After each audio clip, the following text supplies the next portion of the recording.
છે. હિમાંશુ.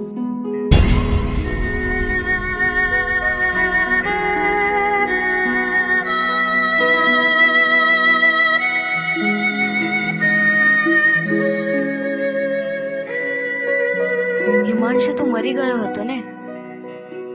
જો એ બચી ગયો તો એની હાલત કઈ રીતે થઈ? હિમાંશુની આ હાલતની જિમ્મેદાર હું છું અને મારી મજબૂરી.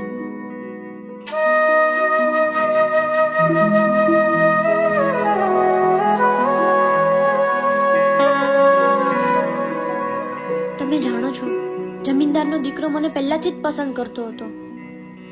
જો હું એના સાથે લગ્ન કરીશ તો મારા મોટા ભાઈની બીમારીનો ખર્ચો અને નાના ભાઈના ભણતરનો ખર્ચો એ ઉઠાવશે. અને આ જ કારણે હું સગાઈની ના ન પાડી શકી. પણ મારા સગાઈની વાતની જાણ હિમાંશુને થઈ ગઈ. પણ તું પ્રેમ મને કરે છે તો લગ્ન કેમ બીજા સાથે? હું તને કશું સમજાવવા નથી માંગતો. બસ તું મને ભૂલી જા. ગુસ્સામાં મારાથી એને ધક્કો વાગી ગયો અને એ પહાડીના નીચે પડી ગયો.